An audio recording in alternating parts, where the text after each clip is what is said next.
জপ মন্ত্র আদি করে জপ করে তিনি জানতে চাচ্ছেন কারণ কি, দোষ কোথায়, আমার অপরাধ কি।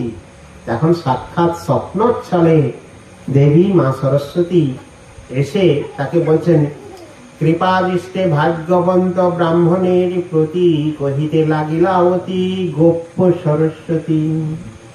সরস্বতী বলেন, শুনহ বিপ্রবর বেদ গোপ্য কহি এই তোমার গোচর। কারো স্থানে কহ যদি এ সকল কথা, তবে তুমি শীঘ্র হইব অল্পায়ু সর্বদা বিদায় গৌরবে মানবে। গোপ্য মানে কি, গোপন কথা। আবার এই কথা তোমাকে যে বলছি, তুমি বিশেষ জানার আগ্রহ প্রকাশ করেছ, আমার কাছে জানতে চেয়েছ, তাই তোমাকে বলছি শুনো।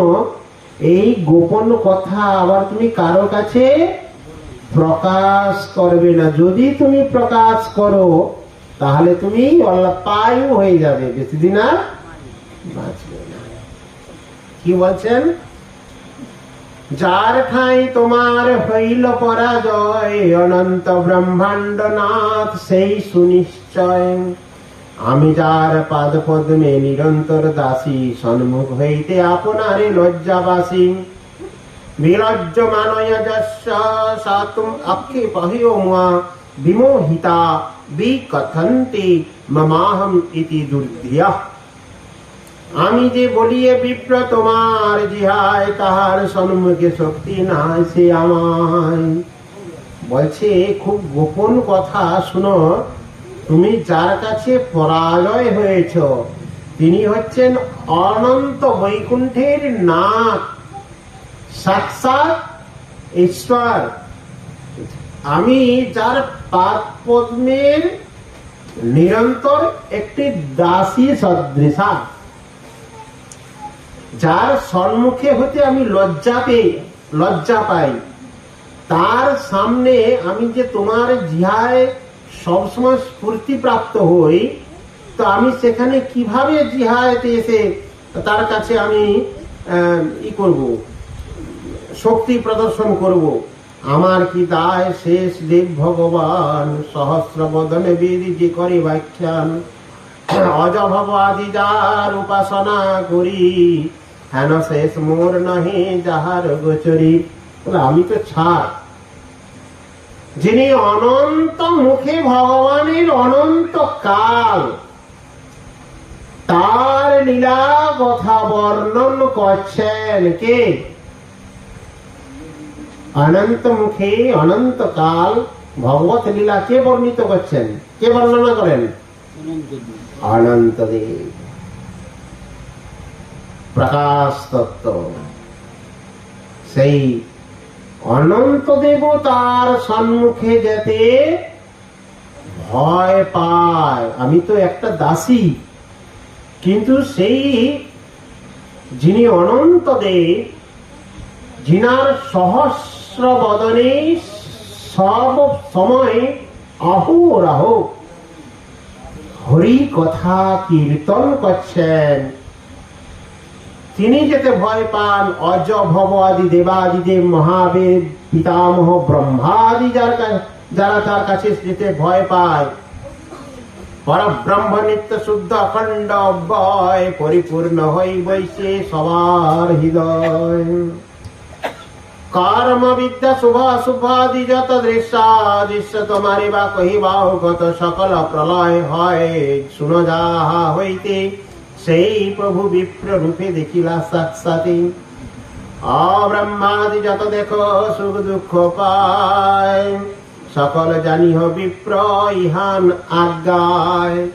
অতএব তিনি সর্বেশ্বরেশ্বর, যার আজ্ঞায় অজভব আদি তার নিত্য কর্মাদি করেন। সকল প্রলয় সৃষ্টি স্থিতি প্রলয় আদি যার আজ্ঞায় হয়, যিনি সবার হৃদয়ে পরমাত্মা রূপে বিরাজিত। মৎস্য কুর্মাদি যত শুনয় অবতার, এই প্রভু বিনা বিপ্র কিছু নহি আর। এই সে বারাহ রূপে কৃতি স্থাপয়িতা, এই সে নৃসিংহ রূপে প্রহ্লাদ রক্ষিতা। অতএব এই হচ্ছে ঈশ্বর, ইনি বিভিন্ন অবতার আদি গ্রহণ করে এই জগৎ রক্ষা করেন। কখনো বরাহার মূর্তি ধারণ করে তিনি এই ধরিত্রী দেবীকে রক্ষা করেন, কখনো নৃসিংহ অবতার হয়ে প্রহ্লাদ আদি ভক্তকে রক্ষা করেন, এবং কখনো মৎস্য কুর্ম বরাহ ইত্যাদি বিভিন্ন অবতার। অবতার কয় প্রকার? অবতার 6 প্রকার। সহস্র অবতার হয়েছেন, কিন্তু অবতারকে মূলত 6 ভাগে ভাগ করা আছে। কে কি? যুগ অবতার, মনন্তর অবতার, সত্যাবেশ অবতার, লীলা অবতার, পুরুষ অবতার, গুণ অবতার।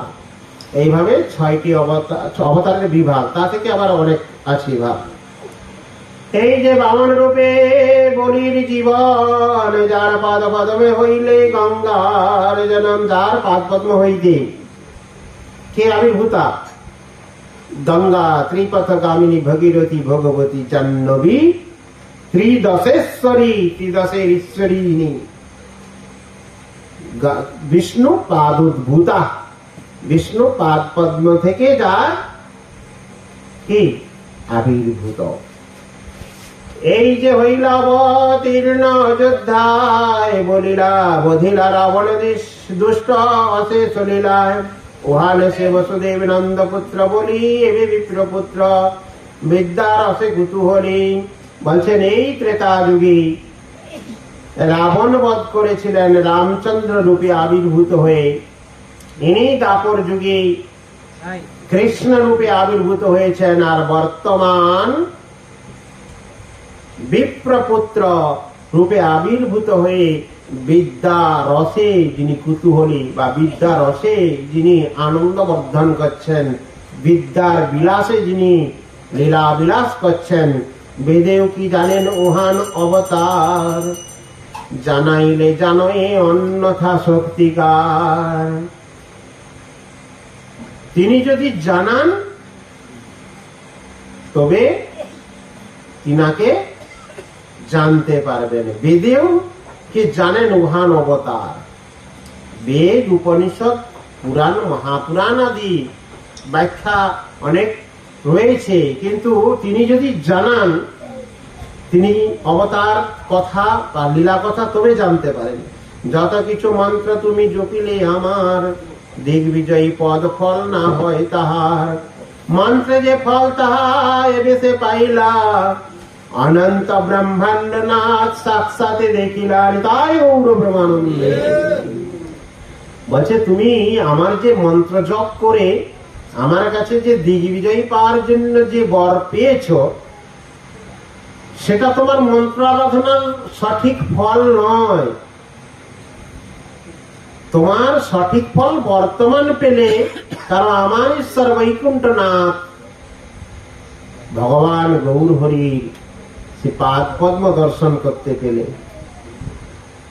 যাও শীঘ্র বিপ্র তুমি হার চরণে, দেহ গিয়া সমর্পণ করহ উহানে।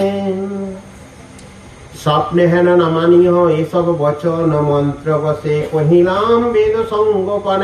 এত বলি সরস্বতী কহিলায় অন্তর্ধ্যান, জাগিলেন বিপ্রবর মহাভাগ্যবান।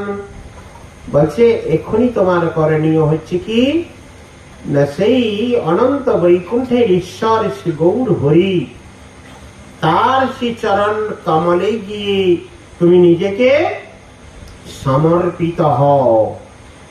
আর এটা স্বপ্ন না মানো, এটা স্বপ্ন হচ্ছে বা স্বপ্নে দেখছো এটা ভাবো না। আমি সাক্ষাৎ তোমাকে আদেশ করছি, তুমি যাও।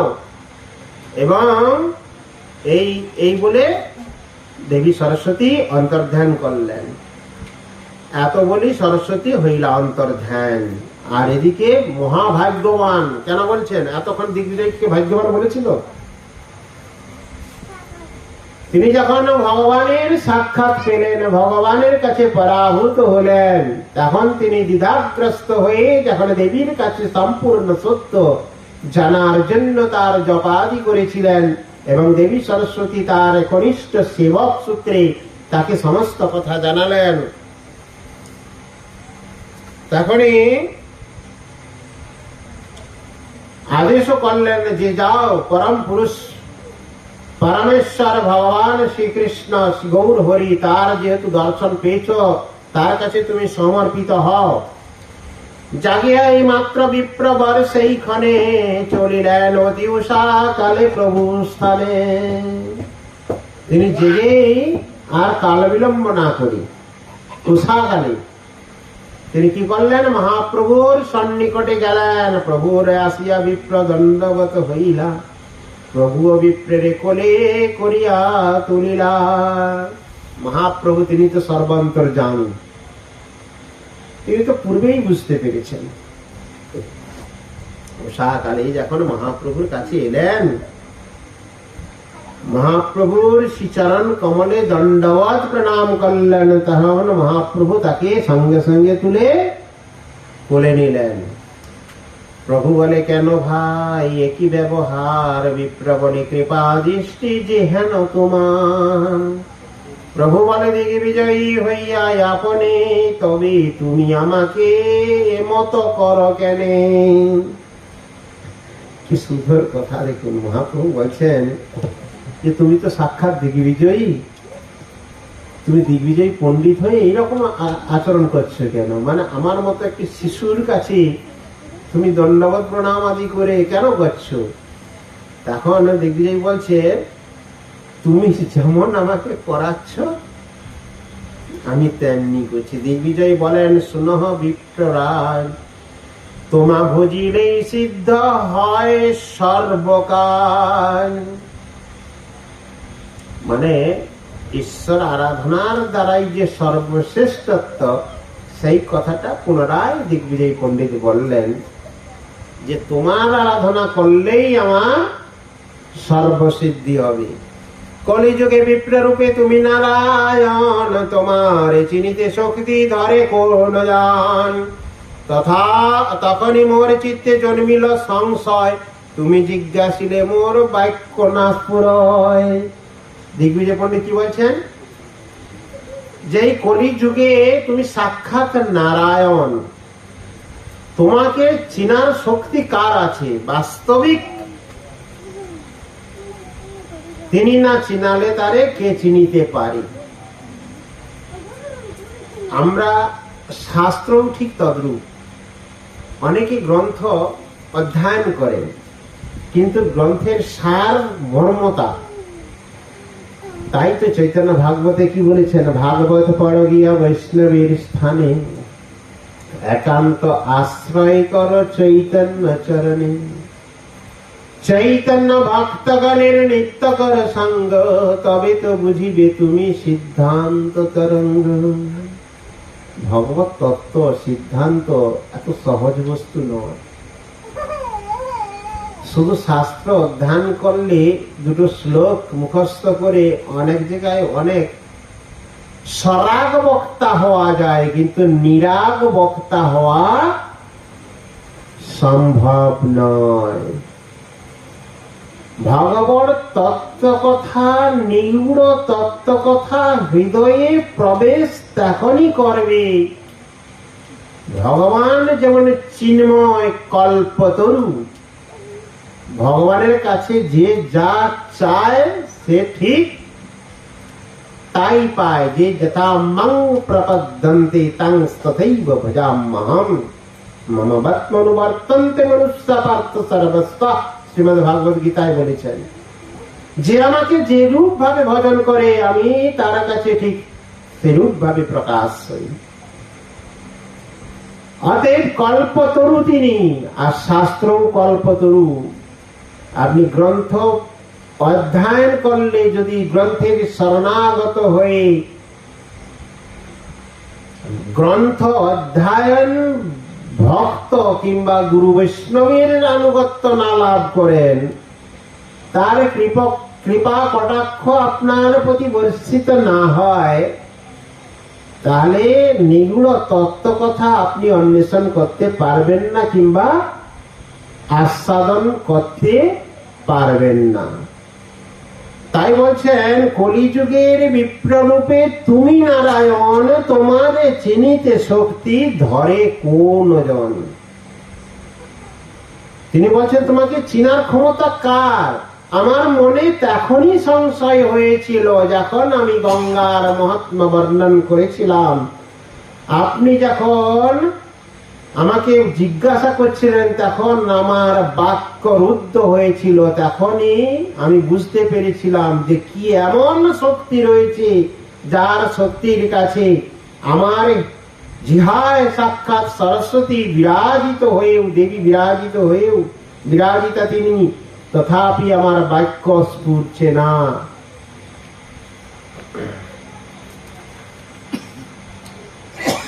তুমি যে অগর্ব প্রভু,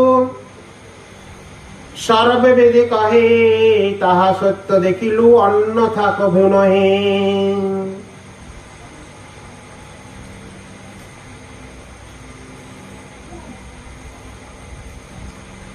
তিনবার আমারে করিলা পরাভব, তথাপি আমার তুমি রাখিলা গৌরব। এই যে বলছেন অগর্ব, তিনি প্রত্যেকের গর্ব নাশ করেন, কিন্তু সেটা কোনো মহাপ্রভু প্রথম আমরা শ্রবণ করেছিলাম তো। মহাপ্রভু একসময় চিন্তান্বিত হয়েছিলেন তো যে এত বড় পণ্ডিত, তিনি দিগ্বিজয় আখ্যায়িত, তিনাকে যদি সবার সম্মুখে আমি যদি পরাস্ত করি তো সে মৃত সদৃশ হয়ে যাবে। আমরা শ্রবণ করিনি? তাই তিনি কৌশলে কি করলেন, সন্ধ্যাকালে গঙ্গার তীরে বসে শিষ্যগণ পরিবেষ্টিত হয়ে ব্যাকরণ আদি ব্যাখ্যা করছিলেন। ঠিক সেই সময় ভগবদ ইচ্ছায় দিগ্বিজয়ী পণ্ডিত সভার মধ্যে পরাস্ত করে নাই, সবার রক্ষে সন্ধ্যেবেলায়, সন্ধ্যেবেলাও নয়, রাত্রিতে, নিশাকালে আমরা শ্রবণ করেছিলাম। রাত্রি দ্বিপ্রহরের পর, দ্বিপ্রহরে তিনি কি করেছিলেন না, গঙ্গার তীরে বসে শিষ্যগণ পরিবেষ্টিত হয়ে শাস্ত্র ব্যাকরণ আদি ব্যাখ্যা করছিলেন। ঠিক সেই সময় ভগবদ ইচ্ছায় দিগ্বিজয় পণ্ডিত গঙ্গা দর্শনে গিয়েছিলেন, তাই তো? সেই গঙ্গা দর্শনে গিয়ে মহাপ্রভুকে সান্নিধ্যে পেয়ে তিনি তার শিষ্যগণের কাছে জিজ্ঞাসা করেছিলেন, ইনি কে? না ইনি নিমাই পণ্ডিত। না ইনি বুঝি নিমাই পণ্ডিত? আহা, কি সুন্দর আজন লম্বিত ভুজ, কি সুন্দর তার বদনে কমল, জানু লম্বিত ভুজ। জানু মহাজনগণের, মহাপুরুষগণের কি হয়? হাত জানু পর্যন্ত লম্বিত হয়। মহাপুরুষদের লক্ষণ, ভগবত লক্ষণ, সাক্ষাৎ ভগবানের সে পাদ পদ্মে যে সমস্ত ধ্বজ চক্র আদি বিরাজিত, এই সমস্ত যে লক্ষণ, এগুলো দেখে মহাজনগণ বুঝতে পারেন। তাই তার দর্শন করেই তিনি বুঝতে পেরেছিলেন। তো তাই নিশাকালে সবার সম্মুখে নয়, তাকে পরাস্ত করেছেন। তাই দিগ্বিজয় পণ্ডিত বলছেন, একবার নয়, তিনবার আমাকে পরাভব করলেন, তথাপি আমার গৌরব ক্ষয় করেননি, গৌরব রক্ষা করছেন। এহ কি ঈশ্বর শক্তি বিনয়ান হয়, অতএব তুমি নারায়ণ সুনিশ্চয়। গৌড় ত্রিউত দিল্লি কাশী আদি করি, গুজরাট বিজয় নগর কাঞ্চিপুরী, অজবঙ্গ তৈলাঙ্গ ঔড় দেশ, আর কত পণ্ডিতের সমাজে সংসারে আছি যত। দোষিবে আমার বাক্য সে থাকুক দূরে, বুঝিতে কোন জন শক্তি নাহি ধরে। বলছেন এই সমস্ত রাজ্য আমি জয় করে এসেছি, ত্রিভুজ, দিল্লি, কাশী, গৌড়, গুজরাট, বিজয়নগর, কাঞ্চিপুর, অঙ্গ বঙ্গ তৈলঙ্গ ঔড়দেশ, এই সমস্ত কিছু জয় করে এসেছি, কিন্তু আপনার কাছে এসে পরাস্ত হলাম। অন্য জায়গায় আমার সঙ্গে বাঘ বিতণ্ডা করা তো দূরের কথা, আমি যখন যে কথা বলছি তার বিষয়টাই বুঝতে পারছে না। অতএব এখানে এসে আমি আপনার কাছে বলা হতো